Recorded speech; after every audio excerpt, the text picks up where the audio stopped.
Ready to break the internet, friend? How are we going to break the internet? You said you wanted this to be impactful. What would that look like to you? That's a really good question. I think a lot of people are interested in my journey. I think a lot of people are interested in how it feels to go through what I'm going through. Yeah. I think there's a lot of people who want me to martyr myself. A lot of people are living vicariously through me. Yeah. There's a lot of people who say, yeah, Andrew, keep going. But they don't really care. They just enjoy the drama of it all. And I think I've already broken the internet, but you're a very interesting man to talk to. And with your insights, I think together, we're going to have quite a large audience. Yeah, I mean, that's a question that I have for you. Why did you want to talk to me? Because I'm a psychotherapist. You have your skepticism about psychotherapy, and yet here I am. That's true. We had a conversation before, and I've been told by many people it was my most interesting podcast ever.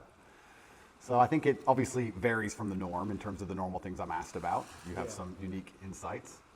And I thought it'd be an interesting conversation. A lot of people are asking me especially about my mental state and those kind of things post-jail. So I thought, well, my most interesting podcast ever. People seem to be very interested in that side of me. So perhaps it can be a good conversation. Does it make you nervous that there may be things that you don't know about yourself that I'm going to try to reveal to you? I know everything about myself, my friend.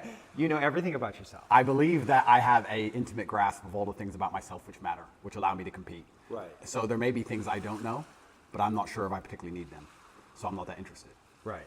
What's useful is more important than what's true. Absolutely. Right, and you've developed a framework of thinking about yourself and thinking about reality that's been incredibly effective for you. Completely. Right. What's useful is more, you nailed it, what's useful is more important than what's true. This is an old argument of mine, but I think we discussed it in the last podcast, and I'll say it again. When I say I don't believe in depression, nobody can convince me to believe in depression. That's not a matter of discussing whether depression is real or not. That's a matter of me accepting that my mental model for going through life is more effective if I don't believe I can become a depressed person. I don't believe in depression, so I can't be depressed, so that allows me to be more effective. It's not a matter of sitting there going, well, maybe it's true, maybe it isn't. I don't believe in it, so I can't catch it. You shape your own reality through the conviction of your thoughts, your beliefs, and the words that you use. Why else would you adopt any kind of mindset unless it's designed specifically to make you competitive and make you win? You install the software in your mind, right? So if I'm going to install software in my mind, well, I've tried very hard to curate it. Right, because wasn't it installed by your upbringing? Wasn't it installed by your mother and your father in some way before you were conscious, while you were just a developing child? Like something got programmed into your psyche that has to have an impact on you. And those things can't necessarily be known because you were at such a young age. Absolutely. We're all programmed to some degree. I agree with you on this so far. I don't think anybody can escape programming, whether it's society, whether it's a television show, whether it's the people around you, peer pressure, whether it's a religion. We're all programmed to some degree. That's absolutely not really true. What I have done, and what I think most people do not do, is heavily analyze why I hold the beliefs I hold, why they help me. If I don't hold the belief personally, or if I didn't learn it from personal experience, I know where it came from, who tried to teach me that, whether their intentions for me were good or bad. And I've tried very hard to have my mindset rigidly analyzed and make sure that it's put together in a way which benefits me completely and absolutely. And I do not believe in things that take away power from me. Right. I refuse to do that. I would rather say that they are not real. And people will sit here and argue to the end of time that they are real, but they're not real in my world, and I live inside of my mind. So even if you throw me in a Romanian dungeon, the idea that I become a depressed person is not a framework that my mind works within, so I can't become depressed. I can feel a little bit sad, sure, I can feel depressed, but I can't be depressed. They're very different things. So that's just the mindset I've installed, and it's allowed me to be competitive. And I believe, personally, my personal beliefs are that life as a man is hyper-competitive, and whatever software you have in your mind should be designed to make you as competitive as possible, and you shouldn't be believing in absolutely anything else. So I've tried very hard to make sure all of my worldviews and all of my experiences and everything is curated and aimed in a direction which is going to allow me to be a fearsome competitor in all realms of human endeavor. Have there been some of your beliefs or convictions that have been challenged through the experiences that you've had, particularly in the last, recently? Well, people challenge me often. And what a lot of people don't understand is that I will never adopt the thinking of somebody who is sad, and I will never adopt the thinking of somebody who is less competitive than I am, or less successful than I am. If someone comes along and goes, Andrew, you are wrong, the way you see the world is wrong, but they are suffering from an affliction, why would I adopt a single iota of what they say? So it's kind of funny when I talk about depression, the number of people who defend depression. Depression's ruined my life, it's super real, and I lost my wife, and my life is over, and I want to kill myself, it's real. I'm like, surely you should like my worldview. If depression's so terrible and it's destroyed your entire existence, you should be listening to me tell you it's not real. But instead they're defending it and sticking up for it, which I find very interesting.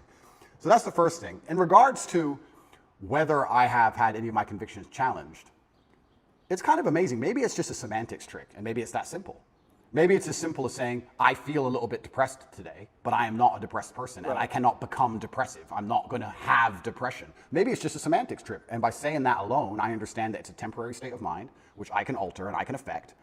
And I've never struggled with long-term depression or long-term negative thoughts because I don't believe in that mental model. I think that your mind, like I said, it's software, it's programmed in, and they say inside the Matrix or in every single video game, there are boundaries and there are limits. There are certain things you can and can't do. And I don't believe my mind can be put in a state of permanent negativity. I don't believe in that. I don't think it's possible, so it just doesn't happen. You said you experienced depression, some form of depression or depressive feelings and sadness in prison. What were the thoughts that were coming up? What was happening? Well, there's a lot of uncertainty, which is the first thing That has to be scary. It is scary. It's scary. And also because you're a man who's totally in control of your world, of your life, and that's almost like an imperative for you, and that gives you power. And all of a sudden you're thrust into a situation where you're essentially helpless. Well, you just nailed it. You completely nailed it, because I was exactly about to say it's the uncertainty that I struggle with the most, because in my life I'm in charge of everything. I know exactly how everything works, and I'm the boss, and I get to control absolutely everything. And this is the first time in a long time I'm in a scenario where I have no power whatsoever, no influence, basically. I don't know what's going to happen. Nobody else knows what's going to happen. And also in my worldview, in my world, I'm the hero, right? I'm the head of the clan. Not just my family, but of a lot of people. A lot of people rely on me.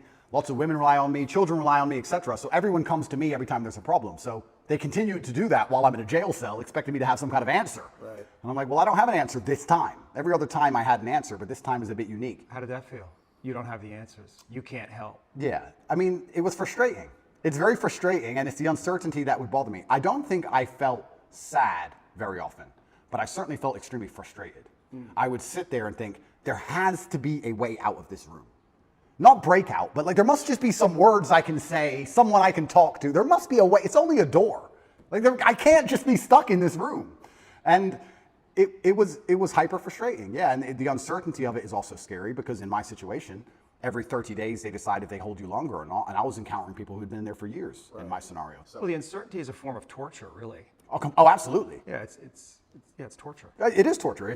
And it's designed to make you break. You don't know how long you're going to be there for. Nobody knows. You hear horror stories.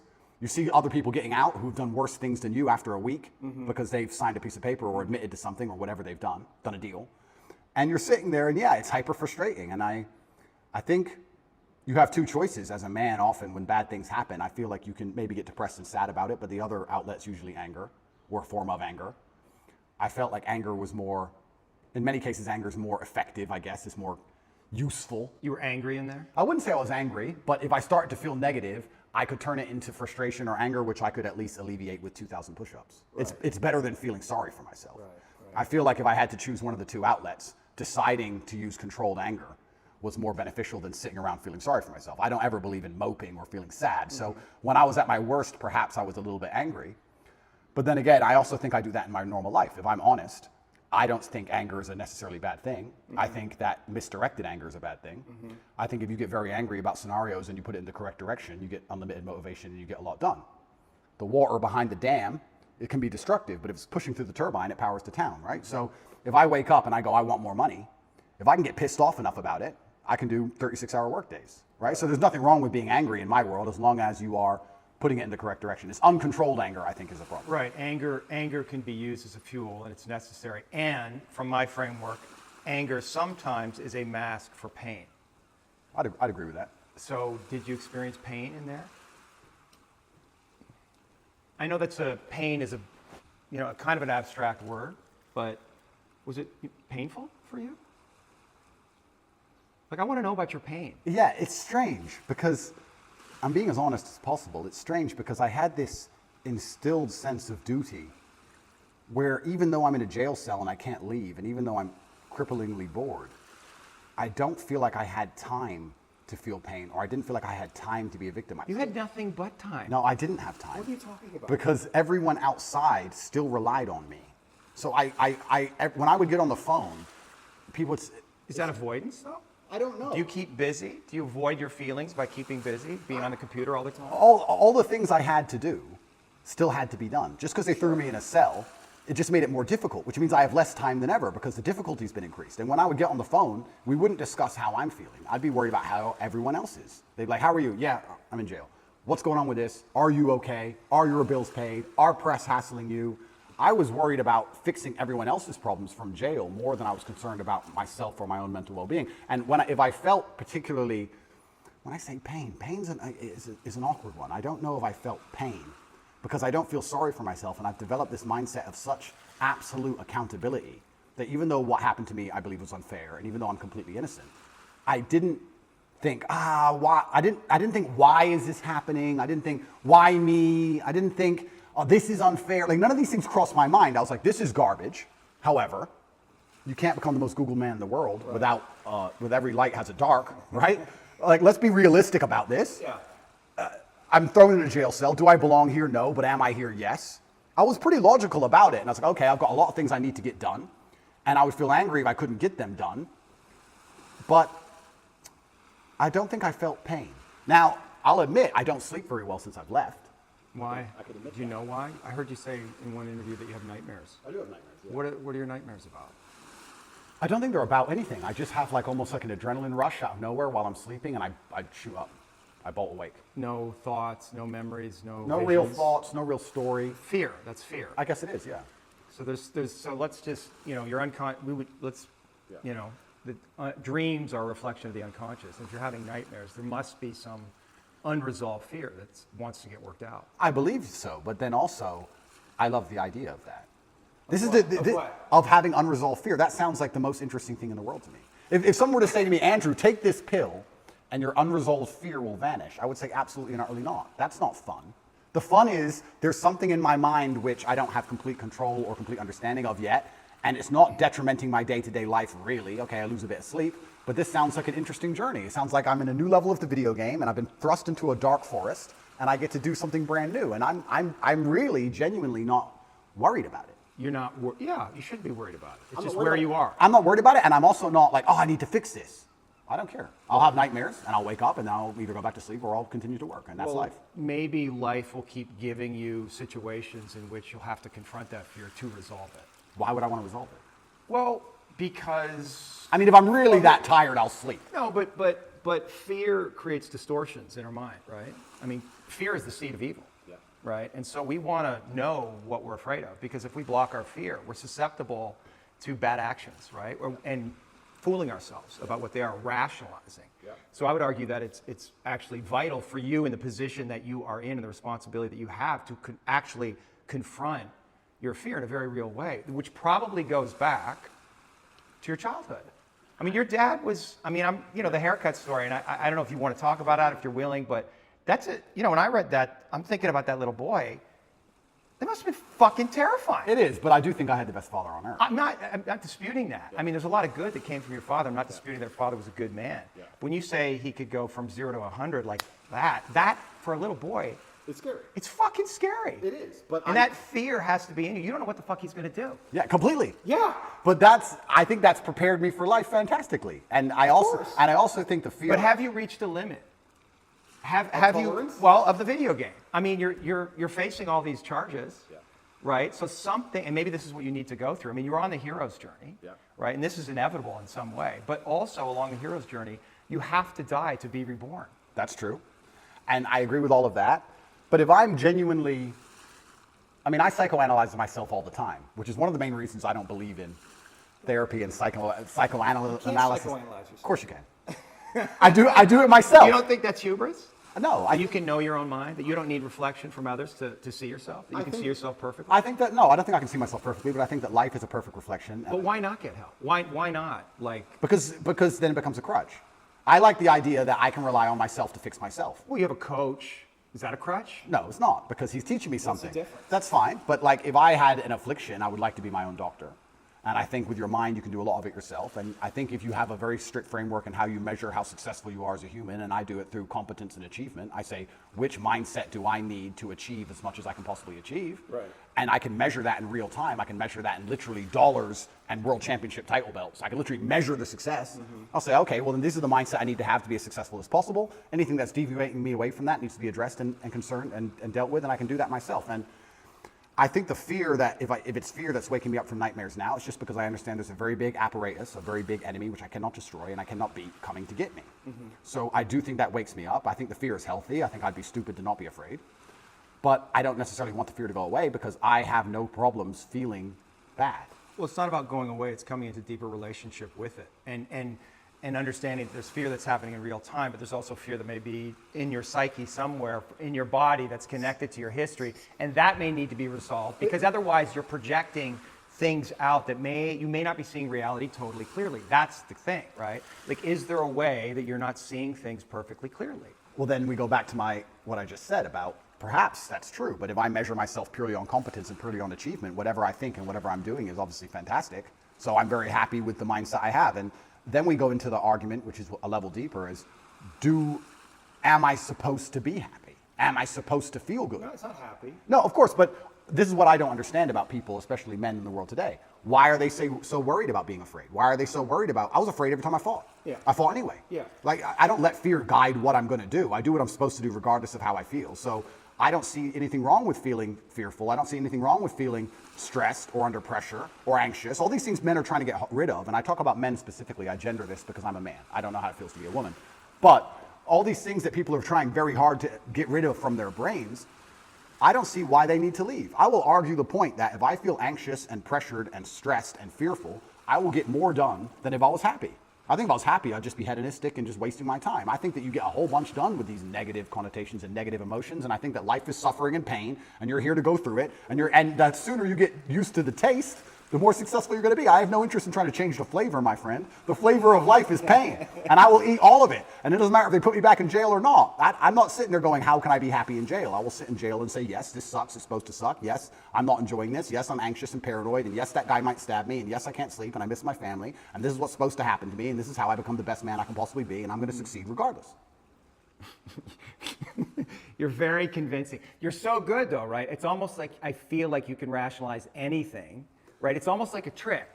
Magic trick? Well, you're really good at talking, you're really smart, and it's almost like any question you can turn and make it work for you, which is great. It's a skill, but there's also a place where there's the potential for self-delusion. Oh, absolutely. And I'm not even going to sit here and say that I'm not delusional to a degree. I'm not saying that self-delusion doesn't exist. We all are, right? Let me give you a very simple example. Let me try and use an analogy. I think the only thing better than having everything you want is not wanting anything. Right? So I have every car on this planet. I have 40 supercars. Most people want a supercar. I have 40. But there's that unique 0.1% of people who genuinely don't want one. And I think that's more freeing than having everything you want. Right? So the true mindset is not wanting anything. Most people, the best they can do is having everything they want. And I feel like you can kind of do this with the emotions as well. I guess my general consensus is that I don't think I can change or affect the world to the point where pain and suffering and bad things are not going to happen. So isn't it best if I just enjoy all of that? Doesn't that make me as powerful as possible if I say, oh yeah, okay, this is going to suck, good. I mean, I do it when I fight. Yesterday I was fighting, right? We were doing 12 rounds and all of us were destroyed. And the more he hurt me, the more I wanted to hurt him back. The more he hurt me, the better it felt. The more powerful I felt, the more he hit me. Because then it's my turn. Right? So if I can't stop him from punching me, and I'll do my best, but if I can't, then surely you should learn to enjoy it, right? And I don't think you can stop life from hitting you, and I don't think you can stop life from giving you unexpected surprises, and I don't think you can stop yourself from feeling sometimes sad or anxious or upset. So I think the best mindset you could adopt is finding that engaging and exciting. I'm not going to lie to you. Although I am facing very serious charges, and although they are trying to destroy my life, and although I cannot sleep the same, and although they're out to get me, and although I've suffered, part of me is excited. Part of me is like, okay. Why? Because it's a war. You like war? I think all men do. I do. Yeah, of course, all men do. So it's a battle. It's exciting. Yeah, it's exciting. So I'm not saying I'm glad it happened, because I'm certainly not. And I'm not saying I'm going to win. But I'm saying that I've trained myself to the point where if I were walking down the street and 10 men were to pull knives on me, I'd be intimidated. But 20% of me would go, this is going to be one to remember. Do you have a belief that you could take 10 men with knives? I have a belief that, yeah, I do. Because that's delusional. That's delusional. Yeah, but it gives me a best chance of possibly winning. Well, no, running away would give you the best chance of possibly winning, and then coming back and being safe, and then serving out your mission. Of course, I would run away in that scenario. But if I had to engage them, if I had to engage them, If I had to fight them, I believe I'd be the most capable if I believed I could win. Of course. So for that reason, if I have to self-delude, then I will self-delude, and I will convince myself that I am here to destroy all 10 of them. And I will say it in a way where at least 7 of them believe me. And that's the most important part sometimes about all of this self-delusion, is that a lot of other people start to believe what you say. And I'm not saying that I say bad things. If a man were to sit in front of you and say, I can rip your head off with my little finger, and he said it in the right terms, and he truly believed it in his heart, you wouldn't want him to try. As ridiculous as that sounds, you'd be like, he's kind of big, maybe. You know, it crosses your mind. So I think that, yeah, I have psychoanalyzed myself, even though I'm not officially, certified.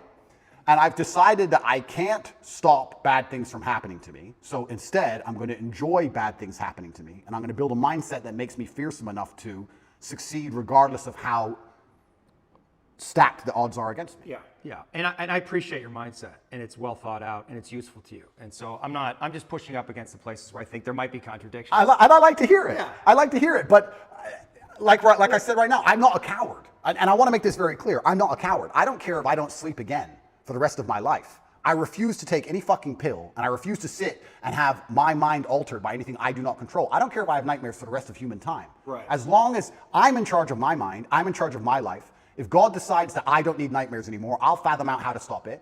If God decides I need to wake up in the middle of the night in a sweat, fearful or afraid they're coming to get me, then that's God's plan for me, and that's what I'm going to deal with. I'm not a coward. I'm not afraid of any of these things. I'm not afraid of feeling bad. I'm not afraid of anxiety. I'm not afraid of panic. This is one of the things I think a lot of men out there struggle with, is they're so worried and afraid of bad feelings. And to me, that's just showing that you've had an easy life. Like, there's real people out here who are trying to kill you. There's people out here who put a knife in your neck. You're scared of what? Feeling sad? Who cares? Like, there's real problems. What are you worried about feeling sad for? Who gives a shit? I could feel sad for the rest of my life, and I guarantee, 1, nobody would know, and 2, I would be monumentally successful regardless. So why are we even talking about it? I have no fear for a negative feeling. I have fear for me not being able to provide for my children. I have fear for people who rely on me not being provided for and cared for, but I don't have I don't wake up and go, I'm worried if I might feel sad today. Who cares? Who cares? I can be happy or sad on the same day. Nobody notices, and the same things get done. The exact same amount of work gets done. Nothing changes. How are you making sense of what's happening to you? Is it God's will?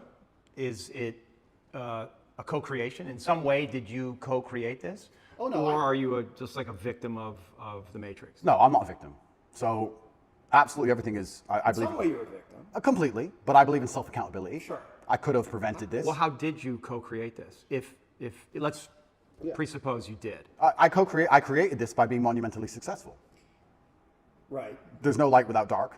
Equal and opposite force. But you said you were excited about it, so maybe there's some way you actually wanted this. I didn't want this. In fact, I had